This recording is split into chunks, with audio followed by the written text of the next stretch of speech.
중등부에 오신 여러분을 환영합니다. 사도신경으로 우리의 신앙을 고백하시겠습니다. 나는 전능하신 아버지 하나님, 천지의 창조주를 믿습니다. 나는 그의 유일하신 아들, 우리 주 예수 그리스도를 믿습니다.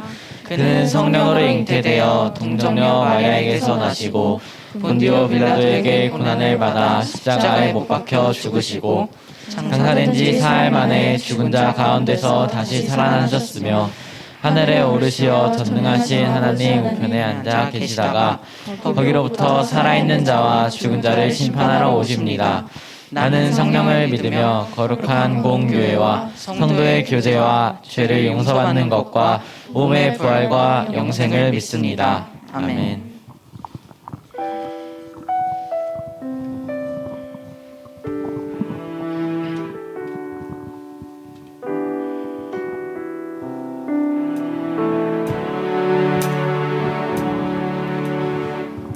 내 백성이 나를 떠나 돌아섰지만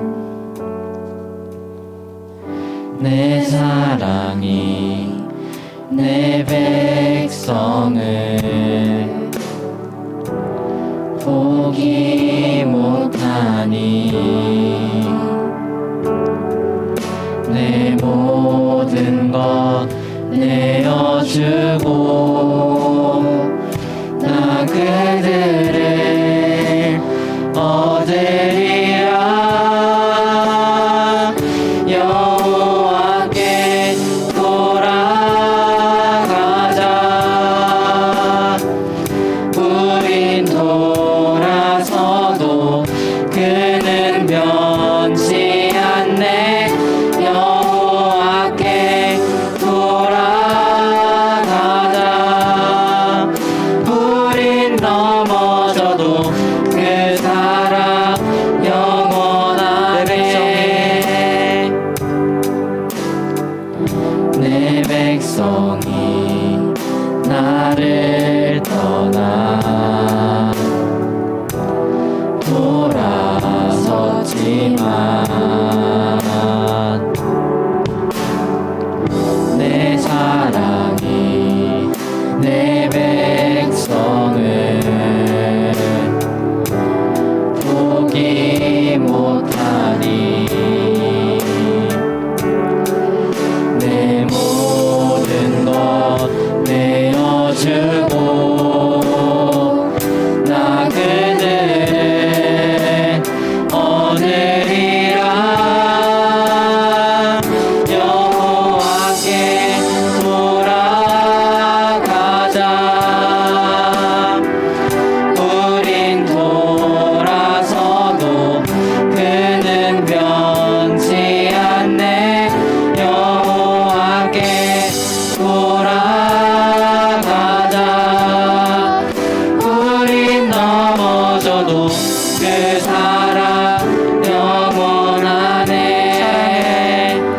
사랑은 오래 참고 자신을 내어주네.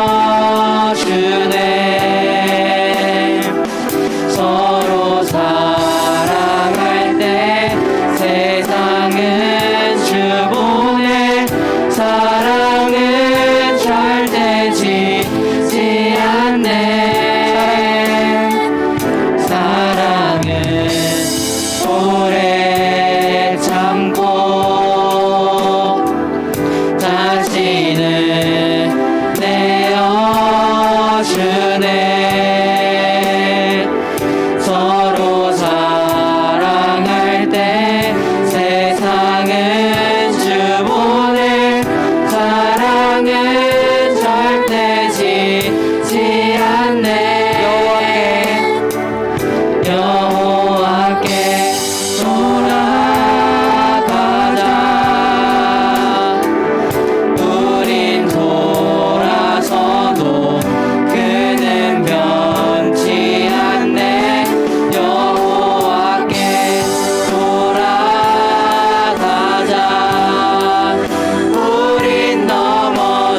당신은 시간을 뚫고 이 땅 가운데 오셨네.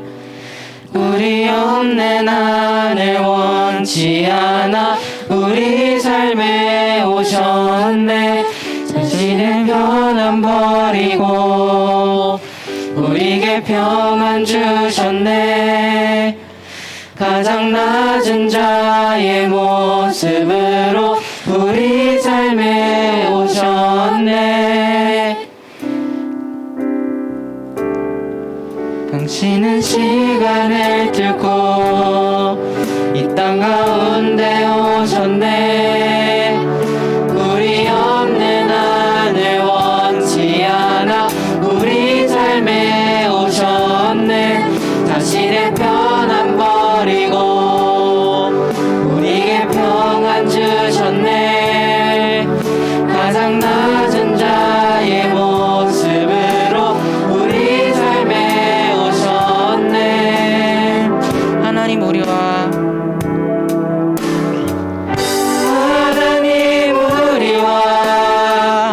영원히 함께 하시네. 꿈 없는 우리의 그 나라 보여주시네. 연약한 자들의 친구가 되어주시고 힘없는 우리의 인생을 당신 시간을 하시네. 당신은 시간을 뚫고 이 땅 가운데 오셨네. 우리 없는 하늘 원치 않아 우리 삶에 오셨네. 자신의 편안 버리고 우리에게 평안 주셨네. 가장 낮은 자의 모습으로 우리 삶에 오셨네.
혼자서만 세상을 사는 듯이 주가 멀어 보이기만 할 때 우리는 바라보아야 하네. 우리에게 오셨던 그 주님을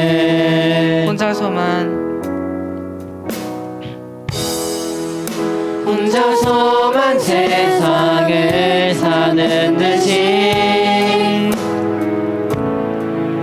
주가 멀어 보이기만 할 때 우리는 바라보아야 하네. 우리에게 오셨던 그 주님이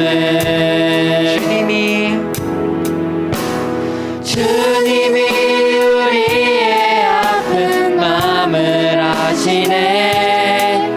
가까이서 우리의 아픔에 공감하시네. 우리 가운데 찾아오셨던 그 주님이 우리의 모든 상황에 공감하시네.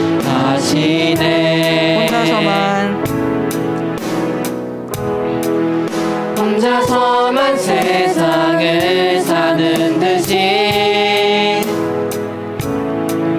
주가 멀어 보이기만 할 때 우리는 바라보아야 하네. 우리에게 오셨던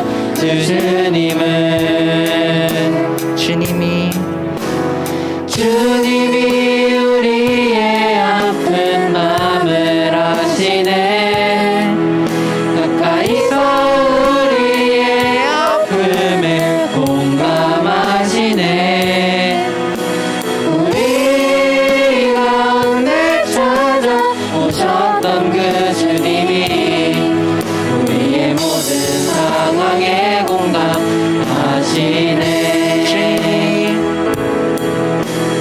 주님이 우리의 아픈 마음을 아시네. 가까이서 우리의 아픔에 공감하시네. 우리 가운데 찾아오셨던 그 주님이 우리의 모든 상황에 공감하시네. 우리의 모든 상황에 공감하시네.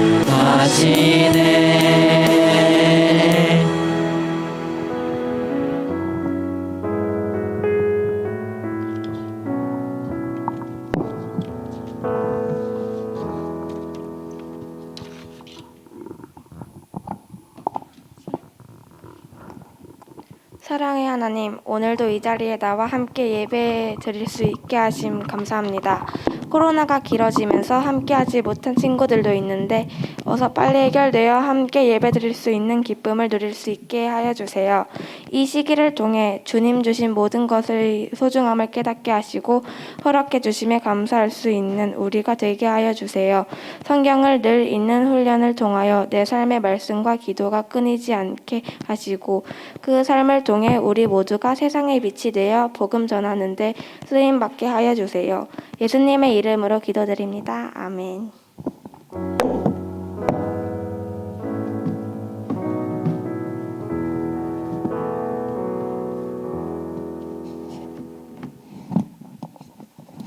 오늘 우리에게 주신 하나님의 말씀은 창세기 25장 19절부터 28절까지의 말씀입니다. 창세기 25장 19절부터 28절까지의 말씀이에요. 여러분 혹시 이삭 아는지 모르겠어요. 교회 학교를 쭉 다녔으면 이삭에 대한 이야기를 많이 들었을 것이고 또 그의 자녀인 야곱에서 이 쌍둥이 형제에 대한 이야기도 많이 들었을 거예요. 우리가 오늘 또 앞으로 몇 주간에 걸쳐서 이 아브라함의 가족 또 이 야곱의 가족들 통해 나타난 우리 자신들의 모습, 그리스도인들 하나님의 백성의 가족들, 그 안에 그 자녀들, 우리 그 신앙에 대해서, 신앙의 전승에 대해서 우리가 한번 같이 좀 보려고 하고 있습니다. 창세기 25장 19절부터 28절까지의 말씀을 저와 여러분이 번갈아 가며 읽도록 하겠습니다. 여러분 먼저 읽도록 할게요. 시작.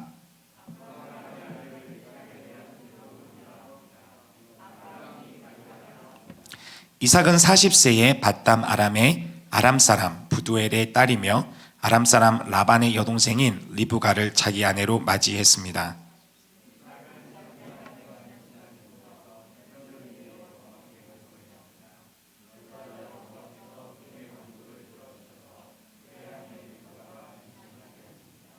그런데 뱃속에서 두 아기가 서로 싸웠습니다. 리브가는 내게 왜 이런 일이 일어나는 것일까? 라고 말하며 여호와께 나아가 여쭈어 보았습니다.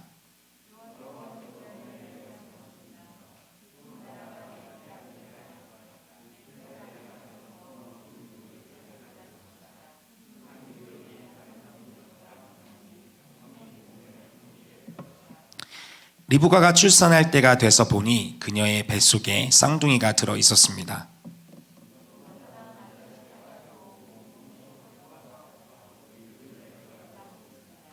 그 다음에 그의 동생이 나왔는데 손으로 에서의 발 뒤꿈치를 잡고 있었습니다. 그래서 그 이름을 야곱이라고 했습니다. 그들을 낳았을 때 이삭은 60세였습니다.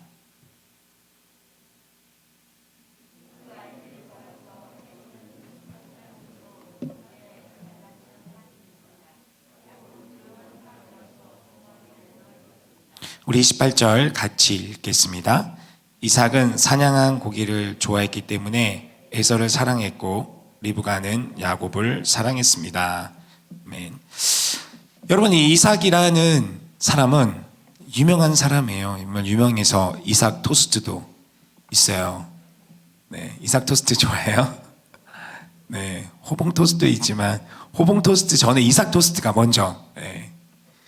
참고로 저는 별로 좋아하진 않는데 제 아내가 엄청 좋아해서 우리 아이들도 좋아해가지고 가끔 먹어요.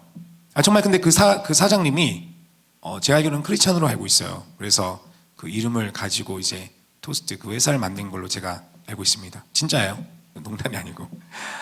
그 이삭이 왜 유명하면 이삭의 별명은 성경에 그런 별명은 있는 건 아니지만 그냥 흔히 미라클 보이예요. 미라클 보이. 기적의 아들이에요. 기적의 소년.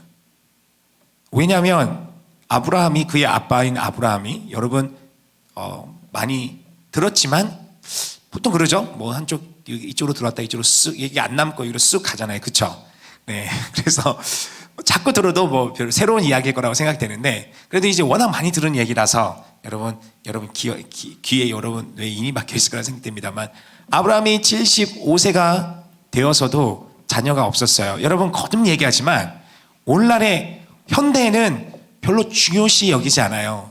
목사님이 어릴 때만 하더라도 목사님 봤을 때 목사님 세대만 하더라도 아들이 귀했어요. 아들이 중요했어요. 그러니까 아들이 얼마나 중요했냐면 그 아들 남아 선호 사상 이 아시아에는 되게 강했었는데 서양인도 강했어요. 고대에는. 네, 그 동양인은 현대에 와서까지 되게 강했었죠.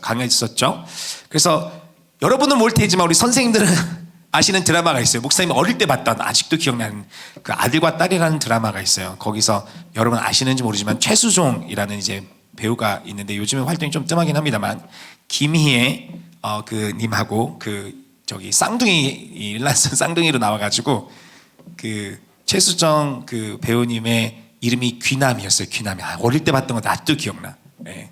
선생님들 아시나요? 네, 기억하시지 모르겠습니다만 그 시골 마을에 쌍둥이로 태어났는데 솔직히 그 딸이 더 똑똑했어요. 딸이 더 똑똑하고 더 진취적이고 그 아들은 되게 우유부단하고 뭔가 없었어요. 그런데 그 집에서는 오냐오냐 키우면서 왕자처럼 떠받들어준 존재는 누구냐면 귀남이 이 아들이 왜 중요했냐면 아들이 거듭 말하자면 요즘은 안 그래요. 요즘은 사람들 생각도 많이 바뀌어가지고 그렇지만 고대에는 사람들이 어떤 생각을 갖고 있냐면 목사님 몇 번 얘기했지만 가문이 되게 중요해요. 가문. 가문을 대를 잇는 사람은 누구냐면 아들이에요. 아들. 아들이 가문을 잇기 때문에 아들이 되게 중요했어요. 그 중에서도 장남이 중요했어요. 첫째가 그 가문의 대를 계속 이어가는 것이기 때문에 그 장자가 그 가문의 뒤를 잇는 것이기 때문에 장자가 정말 중요했어요. 고대 사람들은 거듭 말씀드리지만 그렇게 생각을 했어요. 이 죽으면 자기는 끝이라는 생각이었지만 가문이 계속 지속이 되면 나는 이 가문과 더불어 영생한다라는 생각을 갖고 있어요. 그래서 가문이 사라지면 끝나는 거야. 존재 자체가 다 사라져 버리는 거예요.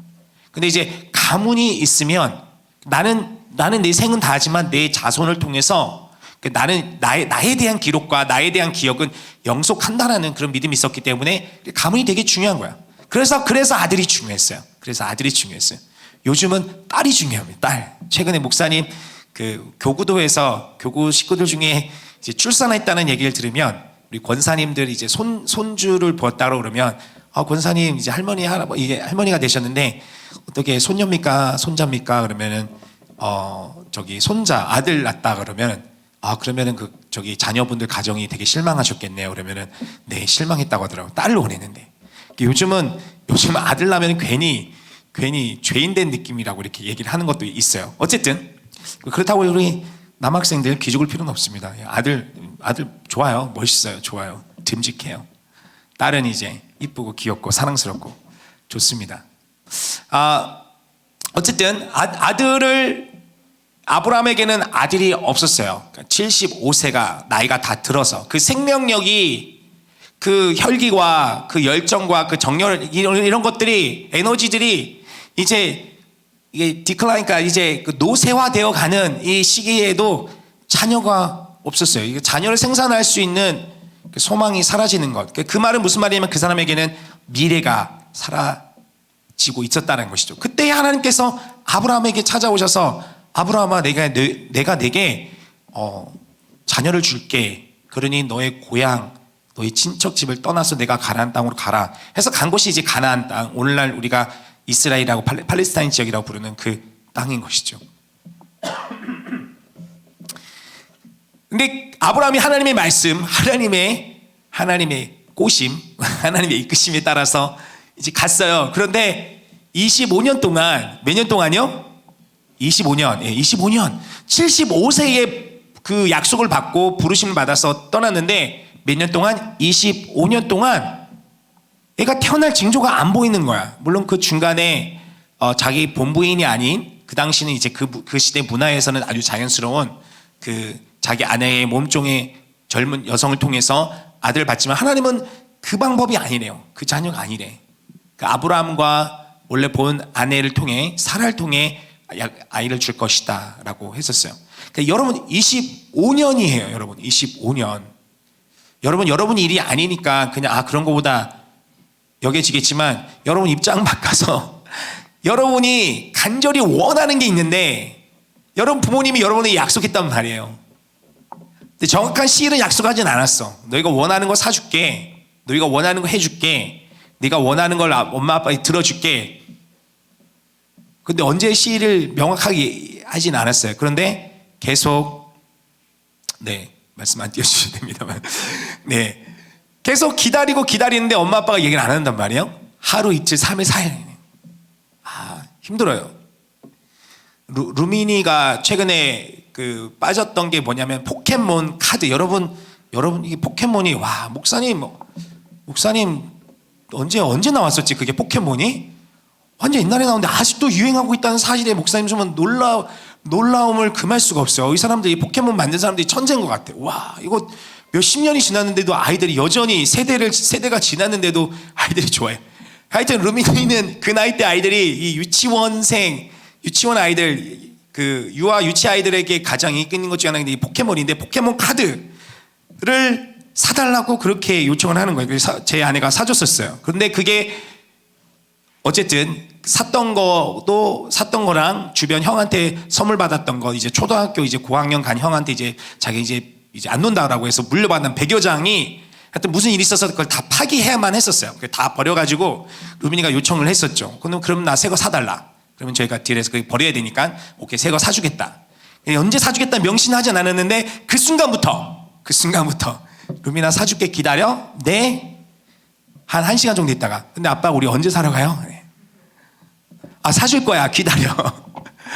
그 다음날 네 알았어요. 그 자고 일어나 좀 기다려야 돼. 그래서 자고 일어나 다음날 아빠 오늘 포켓몬 사러 갈 거죠. 그래서 그 자녀들 자기가 가장 원하는 것이 있다라면 바로 즉시 그게 응답받길 원하고 갖길 원하는데 여러분 생각해 보세요. 아브라함에게 있어서 가장 소중하고 가장 중요한 문제 해결돼야 될 것이 이제 아들 문제인데 아들 문제가 25년 가까이 해결되지 않았다는 거죠. 네, 25년 어마어마하죠, 그렇죠? 그런데 여러분 이 25년의 시간을 통해서 아브라함이 어떤 것을 배우게 됐냐면 그 인내하는 것을 배우게 됐어요. 인내와 그 하나님 아버지에 대해서 하나님이 어떠한 존재인지에 대해서 배워가게 됐어요. 25년의 시간 동안. 그래서 그가 100세 때에 이 이삭이라는 아들 가장 소중한 아들이 태어났을 때에 그가 어제 어느 정도 크고 나서 하나님께서 정말 말도 안 돼 이해할 수 없는 명령을 내리죠. 여러분 그 유명한 이야기 이제 모리아산으로 데려가라 그러죠. 그래서 이 아들을 제물로 바쳐라라고 합니다. 여러분 이건 말도 안 되는 거예요. 이게 줬다가 뺏는 거. 우리 애들도 그렇게 하면 화가 나. 포켓몬 카드를 줬는데 이제 루미나 그 아빠한테 딱 하면은 화가 나죠. 왜 줬는데 뺏어요? 여러분 가장 원하는 스마트폰, 최신기 이런 것들 뭐 이런 아이패드 이런 것들 사줬는데 엄마 아빠가 얼마 안 돼서 다시 그거 좀 줘. 장난하는 것도 아니고 뭐 하시는 거예요? 왜 이러는 거예요? 이러고 분노가 일어나지 않겠어요? 근데 아브라함은 그거에 대해서 별 말을 안 해요. 근데 그것 때문에 따라가요. 그리고 진짜 이삭을 제물로 바치려고 해요. 말도 안 돼. 그럼 이 아브라함이 미쳤나? 제정신인가? 근데 실제로 그 신앙이 없는 분들이 이제 성경책을 그 부분을 보면 이 하나님은 정말 잔인한 신이다. 왜 사람의 마음을 갖고 노냐 이렇게 생각하는 사람도 있어요. 그런데 이 창세기에는 그렇게 기록되어 있진 않았지만 히브리서라고 이제 그 신약 성경에 이제 히브리서를 보면 아브라함에 대한 이 행동에 대해서 해석하고 설명해 주는 내용이 나오는데 뭐라고 나오냐면 아브라함은 하나님께서 죽은 자를 다시 살리실 수 있다라는 믿음을 가지고 있었어요. 그러니까 여러분 이 25년이라는 그 시간 동안 하나님이 어떠한 분이신지를 정말 이해하고 배고 나서는 하나님이 나에게 아들을 주시겠다는 이 약속은 분명히 이루실 것이다. 나에게 이 아들을 주셨는데 이거를 내가 나에게 바치라고 하셨을 때는 분명히 나에게 다시 주실 것이라는 확신이 있었어요. 그러니 그런 믿음을 가지고 할 수 있었던 거예요. 그래서 그가 진짜 이 이삭을 바치려고 했을 때 하나님이 천사를 급히 보내서 진짜 급해서 아브라함의 마음을 진짜 아시고 급히 보내셔서 아브라함아 급해서 그 아이에게 절대 손대지 마라. 하나님은 이삭을 희생시킬 마음이 전혀 없었어요. 그래서 하나님이 아브라함에게 해주신 말이 그거였어요. 내가 이제야 비로소 내가 나를 참으로 진실로 경외하는 줄을 알았다. 그로써 이제 아브라함 믿음의 조상이 된 거예요. 그러니까 여러분이 이삭이 태어난 방법, 태어난 때, 또 그가 자라났을 때에 하나님이 어떻게 또 그의 아버지를 통해 또 그 천사를 통해 그를 보호하시고 하나님이 그 가문에 이제 복을 주셨는지 이삭은 사실 귀에 딱지가 않도록 아버지로부터 들었을 것이고 더불어 본인이 경험을 했어요. 그래서 미라클 기적의 소년. 기적적으로 태어났고 그의 삶이 정말 기적적인 삶들을 살아갔죠. 그래서 이삭은 그 신앙 안에서 자라났어요. 그래서 40세가 되려 결혼을 하지 못했었는데 이제 40세가 되어서 정말 아름다운 아내를 리브가 현숙한 여인을 이제 맞이하였는데 이게 웬걸 하나님 왜 이 가문에 이런 어려움을 주시는지 모르겠어요. 그러니까 40세에 결혼을 했는데 아빠와 같이 자녀가 없었어요. 몇 년 동안? 20년 동안. 그래도 아빠보다는 덜해요. 아빠 아브라함은 25년이었는데 이 이삭은 20년 동안 자녀가 없었어요. 그래서 이삭은 자기 아내를 위해 또 그 자신을 위해서 이제 하나님께 기도했죠. 그래서 하나님께서는 기도에 응답해 주셔서 이제 자녀를 주셨는데 그게 오늘 우리가 읽은 본문이 나온 내용이죠. 그러니까 리브가가 임신을 했어요. 임신을 했는데 무려 쌍둥이를 임신을 했어요. 쌍둥이, 쌍둥이. 한 명의 이름은 에서고 한 명의 이름은 야곱입니다. 근데 이제 문제가 발생하고 있어요. 이게 성경의 이야기들 속에서는 이제 하나하나 앞으로 발생한 이야기들에 대한 단초들을 이제 제시해 주는데, 이 쌍둥이들이 어때요? 뱃속에서부터 뭐예요? 싸우는 거예요. 형제들 잘 싸워요. 사람 잘 싸워요. 형제들 잘 싸워요. 형제들 왜 잘 싸울까요? 남매들도 잘 싸워요. 자매들끼리도 잘 싸우고. 왜 우리는 잘 싸울까요? 여러분 왜 그렇게 잘 싸우나요? 성경은 똑같아서? 윤준아, 너 목소리 다 들린다. 이야기하는 건 좋은데 저기 배려해서 이야기. 자, 왜 여러분 잘 싸우나요? 단순해요. 이기적이라서 그래요. 이기적. 여러분 아무리 친한 친구라도 여러분 그 친구랑 같이 살잖아요. 싸워요. 무릇 친한 친구하고 여행 가지 말라 그래요. 여행 가지 말라 그래요. 친한 친구가 여행 가서 어떻게 된 줄 알아요? 원수가 돼서 온대요. 진짜로. 여러분 친구들 띄엄띄엄 만나니까 그 서로 배려하고 좋은 점들 보여주니까 친한데, 같이 살면 나랑 안 맞아. 여러분 엄마 아빠 싸우죠. 엄마 아빠 왜 싸우게요? 이기적이라서 싸워요. 이기적이라서. 저도 제 아내랑 종종 싸워요. 잘 안 싸우지만 종종 가끔 의견 충돌이 와요. 왜요? 다 이기적이라서. 사람은 다 자기 편에서 상대방을 판단하고 상대방이 자기 위주를 채워줄 것을 기대하는데, 그 기대가 무너지면 우리는 화가 나. 그 분노를 표출하죠. 그러니까 매일매일 같이 사니까 매일매일 같이 붙어 있기 때문에 때로는 나의 바이오 리듬, 나의 생체 리듬이 언제나 좋은 게 아니야. 내가 언제나 마음이 관대해지면 나는 관대하다. 여러분 아니죠? 이 대사 아닌지 모르겠지만 내 마음이 언제나 관대하고 그러면 괜찮아. 그런데 내가 언제나 컨디션이 좋은 게 아니잖아요. 그렇죠? 내가 피곤하고 내가 지치고 내가 어떤 고민이 있을 수 있어. 그런데 옆에서 동생이 혹은 형이, 언니가, 누나가 혹은 아빠가, 엄마가 와서 장난치다 살살 건드려. 그럼 막 화가 나는 거예요. 뭐 그런 사소한 것부터.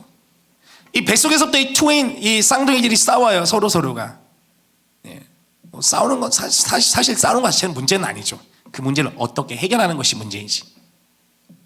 하나님께서 이제 리브가에게 이야기를 해줘요. 그 안에서 두 민족이 있다. 그러니까 두 민족이 있는데 결국은 큰 민족이 작은 민족을 섬기게 될 것이다. 그래서 하나님께서는 이제 야곱을 이 가문에 있는 자로 선택을 하셨는데, 어떤 사람은 이렇게 생각할 수 있어요. 왜 하나님은 아까 말했잖아요. 보통 장자가 그 가문의 대를 이어요. 하나님은 야곱을 선택을 하셨어요. 뭐 이거에 대해서 우리 설명을 하면 또 길기 때문에 목사님 뭐 이거에 대해서 뭐 부연 설명하지 않겠어요. 오늘의 초점은 아니기 때문에 다음에 기회가 있으면. 그럼 하나님께서는 로마서에서도, 신약성경 로마서에서도 그 바울이 그런 얘기를 하는데, 하나님께서 야곱을 선택하시고 에서를 버리셨다고 나오지만 제 에서를 버리신 것이냐? 아니에요. 이게 오해예요. 하나님은 에서를 버린 게 아니에요.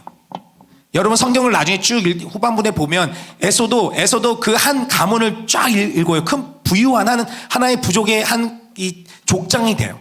그러니까 큰 세력을 가진 사람. 야곱과 비교해서 꿀리지 않는 그런 사람이 돼요. 근데 야곱을 선택하셨던 게 뭐냐면, 이 한 아브라함을 선택하셔서 온 인류를 구원하시겠다라는 이 하나님의 약속을 이어가는, 그 대를 이어가는 그 가문으로 야곱을 선택하셨다는 것이지, 뭐 야곱은 더 물질적으로 어떤 더 복을 주시고 에서는 덜 주시고 이런 건 아니에요. 우리는 이제 고대는 요즘 거듭말하자면 덜해졌지만 예전에는 한국만 하더라도 제사를 하는 문화 때문에 그 제사를 해야 되기 때문에, 제사를 하게 되면 이제 돈이 많이 들어가니까 제사를 하기 때문에 대다수의 그 가문의 제사는 장자한테 갔어요. 그러니까 이제 그 관점에서 보면 이제 야곱을 선택하셨다 그러니까 하나님께서 모든 복을 야곱에게만 주시고 에서는 복을 주시지 않느냐? 아니에요. 전혀 그러지 않아요. 그런 개념이 아니에요. 저도 그런 줄 알았어요, 이때까지. 근데 성경을 보니까 그러지 않더라고. 에서도 큰 한 부족을 이뤄요. 하나님께서 복을 주시죠. 그래, 하나님의 그 언약, 온 인류를 구원할 그 중심에 대한 그 민족 백성 삼겠다라는, 그것은 이제 야곱을 통해서 흘러가는 것이죠. 누구나 이 민족 이스라엘 민족을 통해서 우리 온 세상이 다 복을 받는 그 약속.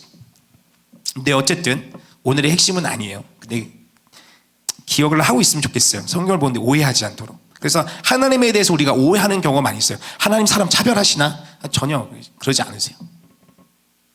근데 문제는 뭐냐면 이제 이 태어난 아이들에 대한 특색에 대해서 성경은 얘기하죠. 25절에 보니까 아까 얘기한 것처럼 여러분 잘 알고 있는 것처럼 먼저 첫 번째 이게 장자 그 에서의 별명이 이제 에돔인데 빨갛기 때문에 온몸이 빨갛고 토록 같아서 그 이름을 에서라고 했습니다. 이제 불따라는 뜻이죠. 근데 그의 동생 그 다음에 나온 동생이 나오는데 동생은 에서의 뒤 발꿈치를 잡는 사람이 있어요. 이제 야곱이라고 합니다. 근데 이 야곱이 그러니까 여러분 이 이름과 이 특성이 이 사람의 기질이에요. 여러분 참 신기한 게 정말 신기한 게 모든 사람들 다 기질이 다 달라요. 특색이 다 달라. 어떤 사람은 정말 활발해서 너무 목사님도 되게 아웃고잉한 사람, 그러니까 이제 활발하고 사람 만나는 거 좋아하긴 하지만 때로는 어떤 친구는 목사님이 부담될 정도로 활발한 친구를 목사님 만나는 적도 있어요. 근데 어떤 사람들은 되게 소극적이야. 되게 조용해. 그러니까 되게 부끄러움도 많아. 누군가가 찾아와서 자기에게 인사하는 것조차도 막 부담스러워. 그러니까 목사님 그런 친구들 많이 만나요. 그래서 어떤 친구는 가서 누가 안녕하면은 네 목사 안녕하세요 인사하는 친구가 있는가 하면 어떤 친구 딱 다가가면은 나한테 제발 그러니까 목사님 옆에 가면 목사님 그걸 익혀 몸에서 그런 기운이 뿜어져 나오는 게 느껴요. 제발 나한테 안 왔으면 좋겠다. 제발 나한테 와서 말 안 걸었으면 좋겠다. 때로는 그게 느껴져서 그냥 쓱 지나갈 때도 있고 때로는 그래도 한번 그래도 혹시 모르니까 한번 말을 한번 걸어봤으면 좋겠다. 그래서 말을 걸어보는 경우도 있어요. 근데 재밌는 건 뭐냐면 처음에 보여줬던 친구가 초창기에는 1학년 때는 정말 이렇게 낯가리고 했던 친구가 지금은 2학년, 3학년 됐을 때는 안녕을 하면 되게 밝게 되게 멋있게 인사를 받아주는 친구들도 있어요. 그럴 때 보면 또 되게 고맙고 반갑죠. 에서는 태어날 때부터 이게 보여주는 것이 되게 정말 그 남성미, 그러니까 근육질의 그 사냥을 좋아하고 밖에 가서 노는 걸 되게 좋아하는 사람이었어요. 근데 그에 반해 야곱은 그 장막이 집에 차분히 있으면서 그러니까 좀 현대 스타일의 호감 가는 좀 남성일 수도 있어요. 그러니까 요리하는 거 좋아하고 집안에서 부모님과 가정일을 잘 도와주고 그러니까 차분하게 이렇게 하는 것들을 좋아하는 남성이었어요. 그런데 아까 말했지만 나올 때부터 야곱은 에서의 발 뒤꿈치를 잡고 있다는 것이죠. 야곱은 지는 걸 또한 싫어해요. 욕심이 되게 많은 사람인 것을 또한 보여줍니다. 이것이 타고난 기질. 그러니까 어린 아이들도 보면 어떤 아이들은 정말 순해요. 그 부모님이 아직 지각을 잘 분별하지 못하는 어린 아이들인데 볼 때도 뭐 하자 그러면 잘 따라오고 이렇게 별 반응이 안 보이는 별 반응 없이 잘 따라오는 애들이 있는데 아주 아기 때부터 고집이 그렇게 세는 자기 뜻대로 안 되면 막 소리 지르는 친구들도 있어요.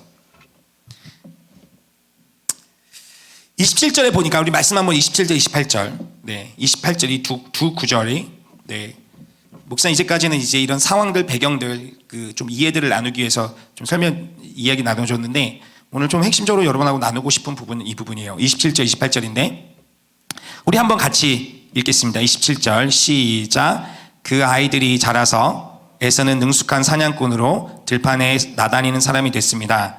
야곱은 조용한 사람이어서 장막에 머물러 있었습니다. 좀 전에 목사님이 설명했던 내용이죠. 근데 이러한 기질 때문에 부모님들도 각자가 가지고 있는 기질이 있어요. 그러니까 사람은 어릴 때 타고난 기질을 그대로 그걸 가지고 이렇게 자라나요. 근데 이 기질 자체가 좋고 나쁜 기질은 없어요. 근데 이 기질을 건강하게 올바르게 또 아름답게 이제 잘 다듬어서 성장해서 좋은 멋진 어른으로 자라나는 사람이 있는가 반면 그냥 어릴 때 받았던 상처, 어릴 때 받았던 아픔, 어떤 트라우마가 그런 기질에 나쁜 영향을 끼쳐가지고 어른이 됐음에도 불구하고 성숙함을 보여주는 것이 아니라 그런 기질이 별로 나쁜 방향으로 발휘되는 경우가 있어요. 부모가 되었는데도 자녀들에 대할 때 부모의 여유로움과 넉넉함과 자기 마음을 잘 컨트롤하면서 자녀가 갖고 있는 기질을 잘 꽃피워줄 수 있도록 도와줄 수 있는 부모가 있는 반면 그렇지 못한 부모도 있어요. 이삭은 목사님 참 신비로운 사람이라고 생각이 들어요. 조금 잘 이해가 안 돼요. 근데 어쨌든 성경은 그렇게 표현하고 있는데 28절 말씀이에요. 28절 말씀. 28절 말씀 우리 크게 한번 같이 읽도록 하겠습니다. 시작. 이삭은 사냥한 고기를 좋아했기 때문에 에서를 사랑했고 리브가는 야곱을 사랑했습니다. 우리 한 번만 더 읽어볼게요. 시작. 이삭은 사냥한 고기를 좋아했기 때문에 에서를 사랑했고 리브가는 야곱을 사랑했습니다. 여러분 거듭 말하지만 이삭은 하나님의 현존을 직접 경험한 사람이었어요. 그러니까 그 존재 자체가 하나님의 기도의 응답이고 하나님의 살아계심을 나타내는 증거예요. 그 존재 자체가. 근데 그 이삭은 그 스스로가 그걸 모르진 않았단 말이에요. 하나님이 어떠한 분이신지 그냥 직접 경험했어요. 여러분 또 흥미로운 사실은 뭐냐면 이거 다음 장에 우리 본 다음 장에 나오는 내용이 보면 그 이삭이 갖고 있는 하나님에 대한 믿음이 어떠했는지를 보여줘요. 그러니까 이삭은 다투는 걸 별로 좋아하지 않았어요.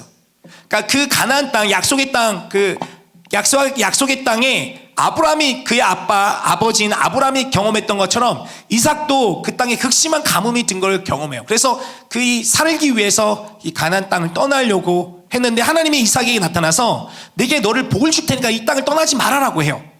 그래서 머물러 있는데 그 중에 이제 우물을 팠어요. 우물을 팠는데 예전에 그의 아버지 아브라함이 팠던 우물을 다시 파니까 이제 샘물이 솟아나는 거예요. 근데 그 지내는 동안 하나님께서 말씀하신 대로 복을 주셔서 또 그의 가축들이나 재산이 그 큰 부자가 됐는데 그 지역 사람들이 이삭에 대해서 시기를 하고 와서 막 다투는 거야.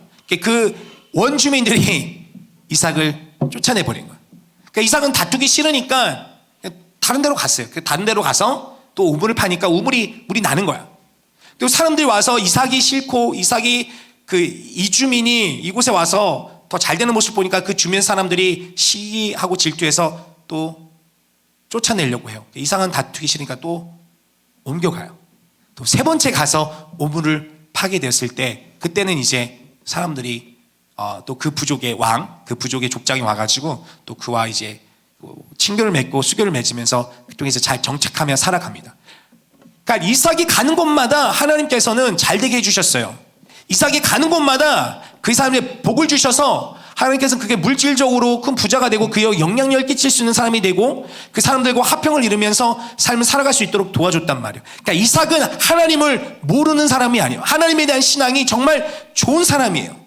우리 중에 그 어떤 사람보다도 좋은 신앙을 가졌다라고 이야기할 수 있을 것 같아요. 그런데 왜 편애했을까요? 왜 편애했을까요? 에서는 누굴 좋아했다고요? 첫째 죄송해요. 이삭은 누구를 좋아했어요? 첫째 아들 에서를 좋아했어요. 리브가는 자신이 하나님께 받은 기도가 있었기 때문에 있었지만 그래 리브가 역시 엄마 역시 편애했어요. 야곱을 더 사랑했대요. 여러분 보니까 자녀들은 다 알아요. 다 알죠. 엄마 아빠가 누구를 더 좋아하는지. 부모님들 솔직히 거짓말쟁이에요. 솔직히 자녀들을 보면 자녀 다 사랑하죠. 솔직히 다 사랑하는 건 맞아요. 다 사랑하는 건 맞아요. 그런데 마음이 더 가는 자녀가 분명히 있어요. 근데 부모는 그걸 티를 내면 절대 안 되는, 절대로. 근데 그걸 티를 내는 부모가 있어요. 너무 안타까워요. 그래서 그 자녀들이 그것에 대해서 상처를 받아요. 상처를 받아. 여러분 아까 말했잖아요. 그 드라마 얘기했잖아요. 부모님들이 그러니까 시대의 아들이 소중한 시대에서 태어나서 자란 부모님들은 그 사상을 가지고 자녀를 낳으니까 아들이 그렇게 소중해. 그러니까 딸도 사랑하는데 아들이 소중하다 보니까 아들에 대해 기대감을 갖게 돼요. 딸도 분명히 성공할 수 있고 잘할 수 있음에도 불구하고 딸에게도 주는 기회를 보다 그 기회를 아들에게 다 쏟아부어. 그러면서 말하는 게 뭐냐면 네가 좀 희생해라. 네가 좀 희생해라.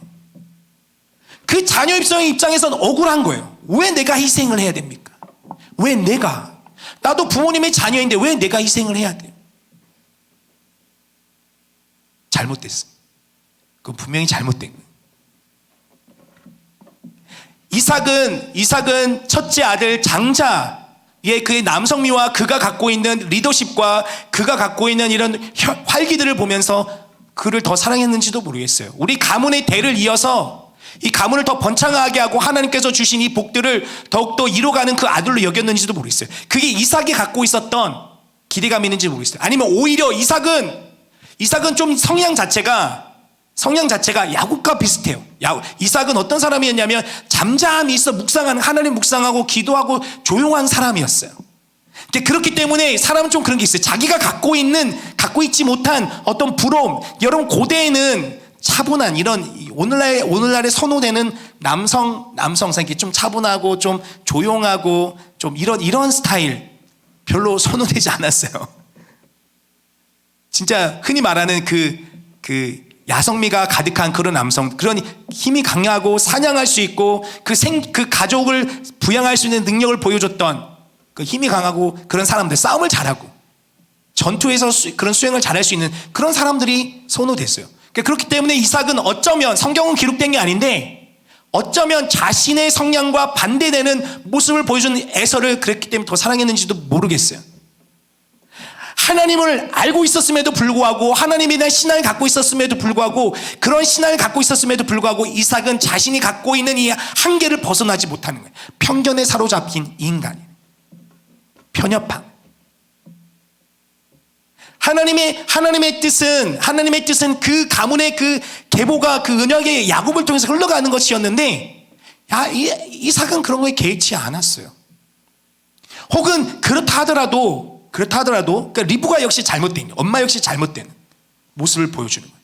그러니까 아까 말한 것처럼 리브가, 엄마는 이 하나님의 언약이 그 가정에서 야곱을 통해 흘러갈 것이라는 그 이야기를 들었어요. 그렇기 때문에 야곱에 대한 마음을 가졌던 거예요. 그러나 그럼에도 불구하고 절대 부모는 편애하는 것을 보여주면 안 돼요. 그러면 자녀들은 어떻게 해요? 상처받아요. 자녀들은 기본적으로 부모님을 다 사랑해요.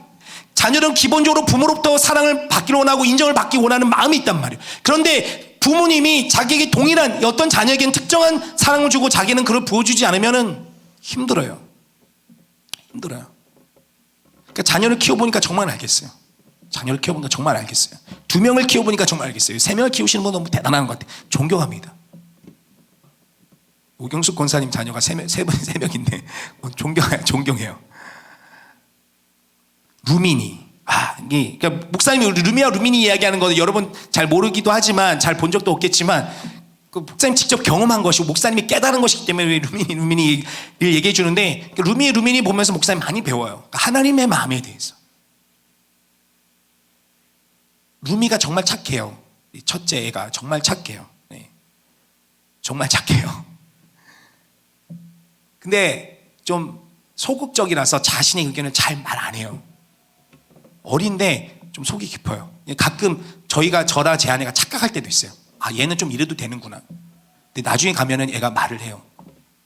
엄마 아빠 왜 전 더 안 안아줘요? 왜 엄마 아빠는 왜 루미니만 항상 안아줘요? 루미니는 뭐라고 하냐면, 진짜 제 아내가 그 사이에 딱 누워서 자면 정말 제 아내는 루미한테, 첫째한테 미안한 마음 가질 정도로 루미니를 진짜 안아줘. 가끔 이 얘기하니까 갑자기 내가 울컥하네. 별거 아닌 것 같아도. 근데 루미니를 계속 안아줬어. 몇 시간 동안 안아줬어.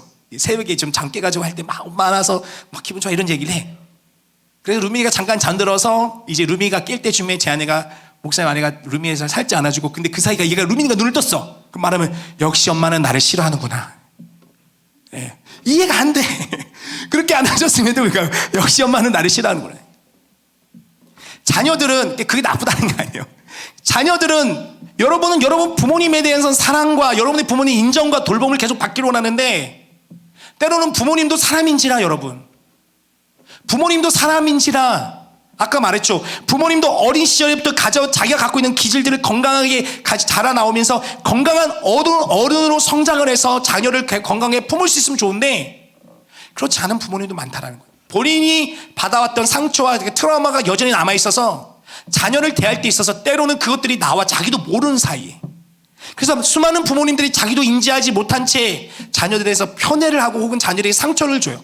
혹은 자녀 혼자인 이 자녀가 한 명인 경우에도 자녀를 키움에 있어서 부모님이 갖고 있는 그 트라우마, 그 상처들이 자녀 양육하면서 표출돼요. 자기도 모르는 사이에. 그러니까 부모님은 문제는 안타까운 뭐냐면 부모님도 부모님 자신이 그런지도 모르는 경우가 대다수라는 거예요. 부모님이 많은 경우 어떤 때 그 얘기를 하시냐면 자녀들이 다 장성했어. 그리고 그 자녀가 결혼을 했어요. 이제 부모님이 삶에 대한 어느 정도 여유가 생겼어요. 그러고 난 다음에 자신이 삶을 돌이켜 보니까 자녀에 대한 미안한 마음을 갖는 거야. 미안하다. 그때 엄마가 그렇게 해서 미안하다. 아빠가 그렇게 해서 미안하다. 기독교 가정이라 할지라도 하나님을 잘 믿는다고 하는 부모님이라 할지라도 가정에서 자녀를 대할 때 아까 말했죠. 우리가 갖고 있는 그 한계, 편견이라는 나 중심적 시각에서 벗어나지 못하는 경우가 너무나 많이 있어요. 그래서 자녀들은 사실 부모님은 여러분이 어린 시절에 여러분이 어떤 추상적 사고나 어떤 하나님이 보이지 아니하는 하나님에 대한 어떤 믿음을 갖기 어려울 때 여러분의 눈에게 하나님을 보여주시는 존재는 오로지 여러분 부모님일 수밖에 없는데 여러분의 부모님은 입으로는 하나님에 대해서 이야기를 하면서도 신앙에 대해서 얘기를 하면서도 여러분 부모님이 여러분의 어린 시절부터 부모님도 제한된 존재이기 때문에 부모님이 싸우는 모습, 여러분에 대해 편애를 갖고 편견을 갖고 여러분을 대하는 모습, 여러분의 이야기를 잘 들어주면 인정해 주기보다 부모님의 관점에서 조급한 마음에서 그런 조급한 마음에 불안한 마음에 여러분에 대해서 이제 잔소리하며 여러분의 의견을 들어주기보다 그런 부모님이 생각하는 방향으로 여러분을 몰아갈 때마다 여러분 역시 상처를 받을 수밖에 없는 그게 야곱과 에서예요. 여러분 이 가정 아주 파탄이 나버려요. 다음에 여기 보게 되는 내용. 하나님께서 그렇게 복을 내려주시고 하나님을 경험했던 가정임에도 불구하고 가정은 파탄이 나버립니다. 형제와 형제는 서로 죽이려고 그러고 그 분노로 인해서 자녀들은 부모님을 속여요. 하나님을 믿는 가정이었어요. 하나님을 정말 잘 믿는 가정인데 자녀들이 부모를 속여요. 부모들은 편애하며 하나님의 뜻을 따르지 못해요. 여러분 부모님은 그러지 않으실 거라고 믿습니다. 그렇게 않길 바라고. 근데 여러분 기독교 가정에서 태어났다고 해서 모두가 다 신앙생활 잘하는 것이 아니고 신앙이 전승이 이루어지는 것이 아님을 성경도 이미 얘기하고 있어요. 여러분 이런 모습은 정말 부끄러운 모습이고 아픈 모습이에요. 그럼에도 불구하고 성경은 우리에게 진실된 모습을 보여주고 있어요. 하나님을 잘 믿는 가정, 하나님을 경험하고 하나님께서 정말 살아계시다는 증거를 보여주고 있는 가정임에도 불구하고 에서와 야곱은 그 하나님에 대한 신앙을 갖지 못해요. 그것이 이 죄악된 세상 속에서 살아가는 우리가 경험하는 비참한 현실이에요. 그럼 여러분 우리의 이 현실 속에서 우리는 이걸 극복하지 못합니까? 아니요, 극복할 수 있어요. 거듭 말하지만 부모님이 그러한다라고 해서 부모님이 신앙을 가졌건 그렇지 않았건 부모님이 인격적이건 그렇지 않았건 간에 그것은 분명히 자녀들에게 큰 영향을 끼치는 건 분명한 사실이에요. 그러나 여러분 이제 중학생이 된 이후로 여러분 이제 사춘기라는 사춘기라는 과도기예요. 여러분 과도기. 이제 여러분 한 명의 독립된 인격체로 자라나는 이 과도의 성장 과정 중에 있어요. 그 과정 중엔 여러분 추상적인 사고를 할 수 있으며 여러분 스스로 정말 여러분 스스로의 그 존엄함을 이제 세워가고 발견하고 그런 과정 가운데 있단 말이에요. 하나의 독립된 인격체로 자라나는 과정이죠. 그러니까 그 말은 무슨 말이냐면 여러분 스스로 선택을 내릴 수 있다는 말이에요. 어린 시절은 여러분 삶에 대한 어떤 선택을 내리는 게 제한되고 여러분 지금도 제한되어 있죠. 그러나 이전보다도 더 많은 선택들을 내릴 수 있게 된 이제 그 과정에 들어갔어요. 부모님에게 영향을 받고 내 주변 친구들과 환경에 영향을 받지만 이제 여러분 스스로 그 어떤 환경을 어떤 결정들을 어떤 영향을 내가 받을 것인가 말 것인가 여러분 선택할 수 있단 말이에요. 여러분 부모님의 영향으로부터 내가 뭐든지 100% 영향을 받아서 내 삶이 그렇게 온전히 그렇게 영향 속에서 영향에 함몰되어 살아갈 수밖에 없다면 여러분 저는 저희 아버지와 같이 알코올 중독과 흡연과 폭력과 자기 패배감 속에서 함몰되어 살아갈 수밖에 없었을 인생이에요. 저는 그거를 거부해요. 그 삶을. 술을 마시지 않을 것이고 나는 담배를 피지 않을 것이고 나는 내 아내에 대해서 절대로 폭력을 행사하지 않을 것이고 내 자녀에게 좋은 아빠가 될 것이라고 나는 결정을 내린 거예요. 청소년 시절에. 부모가 그럴지라도 나는 어떻게 서나갈 것인가. 그렇기 때문에 하나님께서 말씀하세요. 에스겔에 부모의 죄 때문에 자녀에게 그 죄, 부모의 죄 때문에 죄로 인해서 부모의 죄를 자녀에게 묻지 않을 것이고 자녀의 죄로 인해서 부모에게 그 죄를 묻지 않을 것이다. 우리는 모두 단독자로서 하나님 앞에 서게 될 겁니다. 여러분 상황이 어려울 수 있어요. 사춘기라는 이 시기 자체, 여러분의 성장이, 여러분의 호르몬의 변화 속에 그 자체만으로도 힘들 수 있어요. 아까 말했죠. 여러분이 갖고 있는 기질 이해합니다. 기질과 여러분의 내면에 일어나는 그 호르몬의 변화 속에서 때로는 누가 나에게 다가와서 말 거는 것 자체가 짜증나는 시기도 있어요. 이해합니다. 나도 그랬었으니까. 누구나 다 그래요. 여러분 부모님도 다 거쳤어요. 누구나 다 그래요. 때로는 기분이 되게 좋아서 누군가가 같이 어울리고 싶고 그렇지만은 그렇지 못할 때 오는 또 상대적 박탈감, 그런 뭐 다양한 감정들이 있죠. 그 상황 속에서 여러분 혹시 여러분의 가정의 부모님으로 받는 그런 불편함들 속에서 여러분의 부모님이 혹 교회 신앙생활하고 하나님을 믿는다고 하면서 여러분 그러면 혹시 나는 내 엄마 아빠가 믿는 하나님이면 나는 안 믿겠다 그러진 않았으면 좋겠어요. 혹시나 그런 친구가 있다라면 여러분 스스로가 그 하나님을 좀 선택하며 하나님의 부르심에 좀 따라갈 수 있었으면 너무 좋겠습니다. 이런 현실들이 있어요. 이 어려움이 있어요. 그러니까 여러분 이게 그렇기 때문에 하나님이 안 계시다는 증거가 아니에요. 우리 모두가 그런 안타까운 이 제한된 속에서 살아가고 있다는 한계가 있다는 것들 우리가 이해할 수 있었으면 좋겠습니다. 그럼에도 불구하고 하나님께서 이것도 또 어떻게 역전시키시고 또 그 자녀를 만나시며 또 그 가문에 또 복을 주시며 또 얼마나 또 해피엔딩으로 또 이끌고 가시는지를 또 볼 수 있습니다. 기도합시다. 하나님, 우리 이곳에는 부모님이 신앙생활을 하지 않지만 본인만 교회를 나오며 신앙생활하는 친구들이 있습니다. 그러나 대다수 친구들이 이제 부모님이 신앙생활하는 그 가정 가운데에서 태어나 자라왔습니다. 정말 대부분이 좋은 부모님이시고 신앙의 본을 보여주시고 또한 사랑으로 인내하며 자녀를 양육하고 계시는 부모님일 것이라고 저는 믿고 또 그렇게 알고 있습니다. 혹 주님, 정말 그 누구보다도 놀라운 그 삶의 기적을 경험하고 그 누구보다도 하나님의 동행하심을 경험했던 이삭조차도 그 자신이 갖고 있었던 한계, 자기 중심적으로 타인을 바라보며 자기 중심적으로 삶을 해석할 수밖에 없는 이 제한된 한계, 그로 말미암아 동일한 사랑들을 언제나 자녀들에게 보여줬음에도 불구하고 그러지 못함으로 말미암아 그 가정이 깨어지는데 일조하였던 또 이삭의 모습도 봅니다. 하나님 정말 사랑으로 또한 그 믿음으로 자녀를 양육하며 돌보지만 우리도 연약한 존재들이기 때문에 때로는 자녀들에게 주지 말아야 될 상처, 주지 말아야 될 아픔, 또한 하나님 그런 오해들을 심겨주진 않았나 싶습니다. 그러나 주님 또한 기도합니다. 우리 자녀들인 우리 중등부 학생들, 그런 상황들을 이해할 수 있는 마음, 그 시각들을 열어주십시오. 더불어 그런 환경들에 대해서 불평하고 그 누구를 비난하며 그 아심을 나타내기보다 그럼에도 불구하고 나의 하나님이 되어주시고 나를 만나주시며 여전히 변치 않는 사랑을 베풀어 주시던 그 하나님을 바라보며 그 하나님을 믿으며 살아가기로 결단하는 신앙의 결단들이 일어나도록 주님 도와주십시오. 그 누구로부터 받았던 주변 환경으로 받는 나쁜 영향들에 대해서 노라고 말하며 그 마음을 지키며 주님과 동행하는 삶을 살아가도록 주님 이끌어 주시옵소서. 고맙습니다. 예수님의 이름으로 기도합니다. 아멘. 우리 나의 모습 나의 소유 찬양하시면서 여러분 드린 예물을 봉헌하도록 하겠습니다.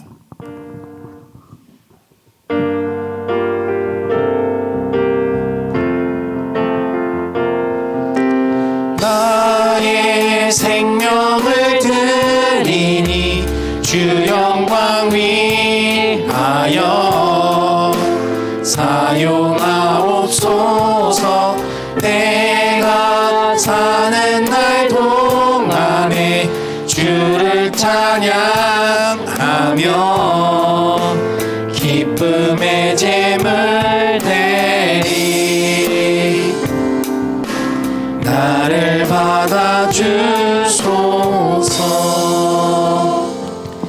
주님 앞에 나와 예배할 때에 빈손으로 나오지 않냐고 하나님 내가 받은 용돈들 중 일부를 떼어 하나님께 드림으로 하나님 내 삶이 물질을 추구하는 것이 아닌 이 세상 사람들이 가장 중요시 여기는 물질이라는 가치를 추구하는 것이 아닌 하나님을 최고의 가치로 여기며 하나님을 존중히 여기는 훈련들을 해나갈 수 있도록 해주셔서 고맙습니다. 주님, 우리 학창시절 또 여러 가지 많은 스트레스들 또 많은 고민들 또한 소망들 가지고 있는 우리 자녀들, 그러나 그 모든 상황들 속에서도 정말 한 줄기 빛이 비춰주시며 그 삶을 이끄시기로 우리에게 말씀하시고 약속하신 그 주님을 바라보며 하나님 모든 어려운 상황들을 뚫고 주님께서 비춰주시는 빛을 바라보며 나가는 우리 주의 자녀들이 되게 하여 주십시오. 그렇게 주님만을 바라보며 주님을 존중히 여기며 나갈 때 주님께서 약속하신 그 말씀들을 분명히 이루어 주십시오. 하나님께서 창조주이시며 만왕의 왕이 되시는 주님께서 존중히 여기시는 피조물의 삶이 어떠한지 우리 중등 학생들뿐만 아니라 그 가정과 주변의 친구들과 온 세상이 보게 하여 주시옵소서. 곧 중간고사가 다가옵니다. 하나님, 중간고사를 임하는 우리 친구들의 마음 하나님 좀 열심을 갖고 또한 기대함을 갖고 또한 임할 수 있도록 도와주시옵소서. 한절기 속에서 또한 따뜻해지고 더워지는 이 과정 속에서 아프지 않도록 주님 도와주시고 다시 코로나가 확산세가 일어나고 있는데 하나님 그 모든 바이러스와 감염으로부터 주님 보호하여 주시옵소서. 고맙습니다. 예수님의 이름으로 축복하며 감사하며 기도합니다. 아멘. 우리 주 예수 그리스도의 은혜와 아버지 하나님의 사랑과 성령님의 함께하심이 때로는 하나님을 보고 또 하나님을 느끼고 하나님을 고백하기 어려운 상황들 속에서 때로는 내가 가장 사랑하는 내가 존경하는 내 모든 것을 바쳐도 아깝지 않은 부모님으로부터 받는 상처들로 어떤 오해로 인해 하나님에 대해서도 오해를 갖게 되는 상황들 속에서도 그런 모든 부정적인 것들에 노라고 말하며 하나님을 바라보기로 어렵고 힘들지만 하나님을 선택하며 따르기로 결단하는 모든 중등부 예배자 위에 지금부터 영원까지 함께 하시기를 축원하옵나이다. 아멘.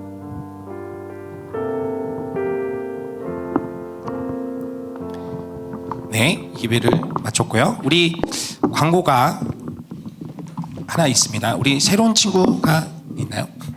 네, 새로운 친구는 없는 것 같습니다. 이 지난주에 지난주에 우리 고난주간 여러분 경건훈련 우리 61명의 학생들과 또 여러 명의 우리 부모님들이 같이 참여를 해주셨어요. 그래서 각자가 정한 금액, 그 헌금 이렇게 했는데 목사님 너무 감동이었었습니다. 나중에 이제 그 명단이 오늘까지 봐질 텐데요. 혹시 아직 못 보내신 분들이 계신다면 나가는 이제 계좌번호로 입금해 주시면 좋겠고요. 오늘 지난주에 못 가져왔던 친구들 혹시 오늘 선생님께 내셔도 좋을 것 같습니다. 여러분 5,000원 기부한 친구, 6,000원 기부한 친구, 만원 기부한 친구, 몇만 이렇게 한 친구들이 다양해요. 근데 여러분이 기억했으면 좋겠어요. 여러분 우리가 약 61명 우리 부모님들까지 하면 약 70명 가까이 되는 사람들이 이제 참여를 했는데 이 일주일간 이제 모금된 금액이 오늘까지 금액이 얼마였습니까? 하여튼 약 60만 원이 좀 넘었어요. 61만 원, 62만 원. 더 하여튼 그 정도 되는 것 같아요. 우리 작년에 우리가 약 한 달 가까이 한 달 넘게 우리 한 장 읽으면 100원. 그래서 그 복음서 이제 사복음서 다 읽는 걸 해가지고 이제 모금됐던 금액이 70만 원이 좀 넘었어요. 그래서 이번까지 또 총 얼마나 모금될지 모르지만 지금 현재까지 우리가 두 번에 걸쳐서 모금한 금액이 130만 원이나 됩니다. 와, 대단한 것 같아요. 그리고 이번에 모금된 금액은 작년에는 이제 백혈병, 소아 백혈병을 지원해주는 재단에 기부를 했는데 이번에는 청소년, 제주시 남자 중장기 청소년 쉼터가 있어요. 여기 와서 좀 이 위기 청소년 이 친구들이 좀 돌봄이 필요한 친구들이 거기서 머물면서 우리 선생님들 그 친구 상담해주고 돌봐주고 이제 그런 쉼터인데 그 쉼터에 우리가 기부하기로 했습니다. 우리 그 쉼터에 우리 근무하시는 우리 선생님 한 분이 거기서 근무하고 계세요. 우리 고종철 선생님, 우리 선생님 계신데 또 감사하게도 우리 정말 귀한 일 하고 계신데 그래서 거기에 기부하기로 했습니다. 그래서 여러분 기억해 줬으면 좋겠어요. 여러분이 내가 이 몇천 원 기부하는 게 큰 의미가 있을까? 혹은 몇백 원 기부하는 게 의미가 있을까? 의미가 있어요, 여러분. 의미가 있어요. 무엇보다도 우리가 함께 같이 여러분 십시일반 작은 돈일지 모르지만 같이 모아서 모아서 이렇게 같이 이제 기부를 하는 거기 때문에 정말 아름다운 일을 하고 있는 것 같습니다. 정말 성경에서 예수님께서 말씀하신 것처럼 세상의 빛과 소금으로서의 역할을 감당하고 있다라고 생각됩니다. 그래서 우리가 전반기에 한번 하고 또 하반기에 또 올해 이제 대림절에 가까우면 또 그때 이런 이제 캠페인 또 벌일 텐데 같이 참여하면은 올해 아마 200만 원, 우리 작년에 해서 200만 원 가까이 이제 우리가 기부할 수 있지 않을까 싶은데 정말 놀랍습니다. 우리 서로를 위해 다시 한번 또 격려의 박수 한번 했으면 좋겠습니다. 우리 준동 박사님도 너무 훌륭하고 고맙습니다. 다른 광고 사항은 네, 다음 주 예배 담당 1학년 1반이고요. 네, 이렇습니다. 네, 우리 선생님들하고 우리 인사하고 이제 헤어지도록 하겠습니다. 네.